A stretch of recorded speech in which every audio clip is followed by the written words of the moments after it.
Welcome, ladies and gentlemen. Presenting before you, we have the Kainat Party. I'm Varoon Kapoor with three of my colleagues, Arsh, Prashant, and Aravindh. Today we hope to present Kainat Party's agenda and how we plan to make India a better place. The party focuses on the World Happiness Index because we want to ensure that we have a holistic approach and not just focus on a few little things. So we are going to now share our presentation on how we plan to make India a better place and how we plan to make India happier.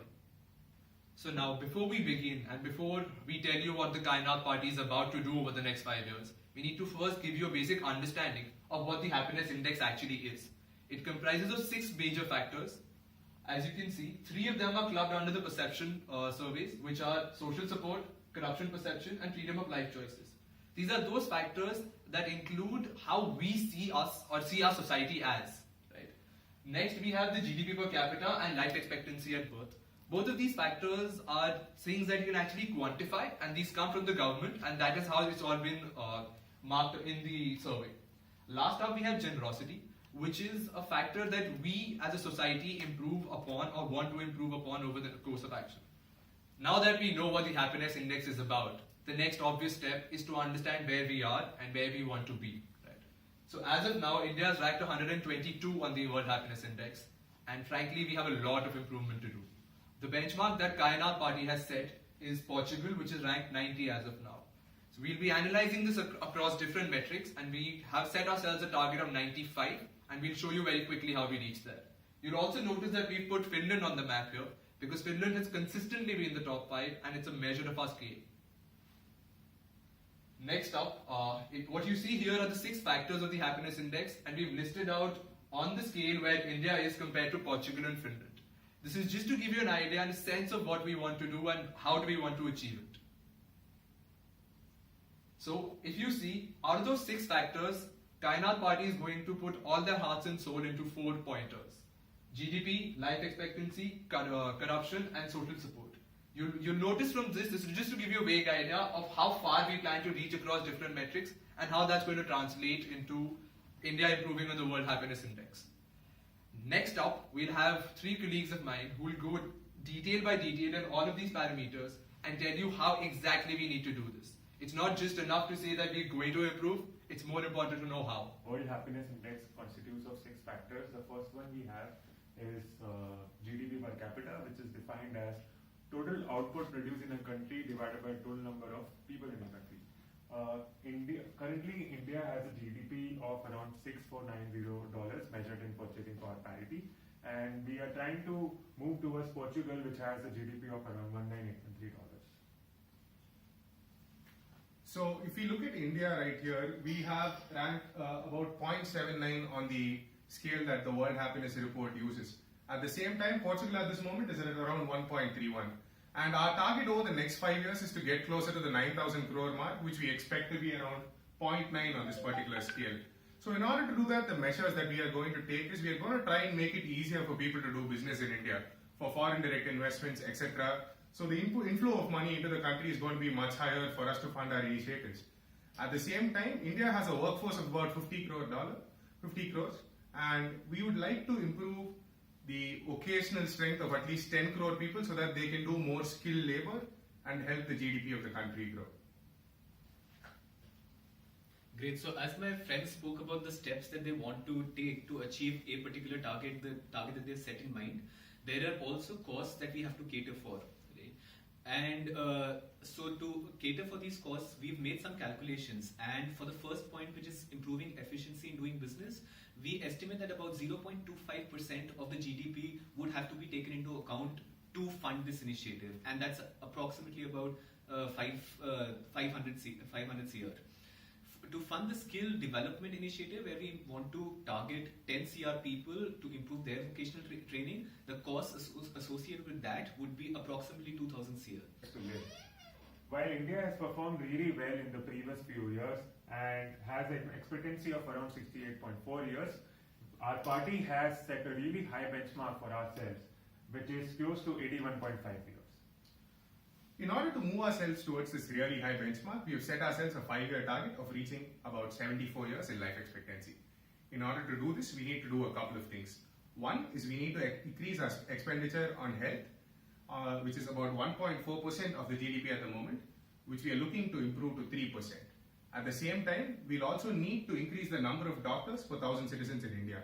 At the moment, it's a mere 0.76, which we are looking to improve towards the global average of 2.5. So to fund all the initiatives that my friends have spoken about, there are obviously some costs associated with them. And the cost that we have calculated is as shown in the slide. So to fund the entire initiative and the entire program, we would need about 3% of the GDP, which is approximately 6,700 crores. And to improve the number of doctors per capita, so currently there are about 50,000 MBBS students graduating in India every year, and we will impose a compulsory 1-year internship on them. And to fund that and to help them integrate in that rural environment, we've calculated the cost to be about 1,500 crores. Now, as you must have seen, I've been speaking about a lot of costs, but later on, after all these factors, we will also tell you how this is going to come out from our budget. So friends, next up we have is social support, which is defined as how comfortable you are in a social setting, or how much support do you have from your friends or family. On this parameter, currently India has a rank of 70, and we are trying to bridge the gap and even move closer or far ahead from Portugal, which has a rank of 66. So when we come to talk more about the social support factor, the World Happiness Report says that the perception of social support comes from within for one. So that can depend on two factors. Literacy, which sort of affects how people feel in a social setting, and it's also the steady employment that they have, which causes them to feel strongly about it. So in India, the illiteracy rate is currently at around 26%, and we're looking to reduce that to about 20% over the next 5 years. And we'll need to increase our edu spend from less than 3% to about 4% of our GDP expenditure. At the same time, we also need to increase steady employment rates from about 74% currently to 82%. Great. So as you guys must have realized by now, nothing comes for free, right? So there are costs associated with the initiatives that my friends have spoken about. So to increase or improve the quality of education and the vocational training, the cost comes to be around 3,000 crores.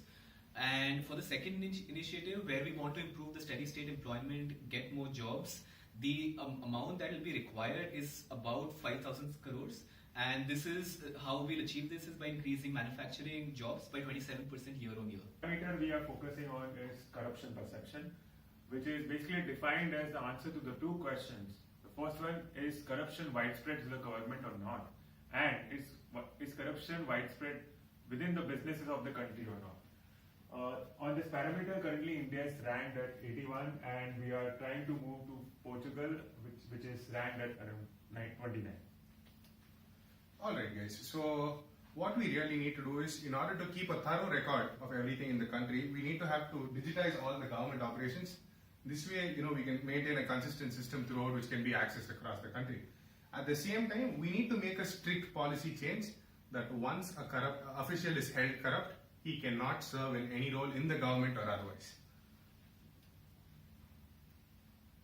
The estimated cost for this is, we split it into two. One is the tangible cost, one is the intangible cost. The tangible cost, which is in monetary terms, is 1,000 crores.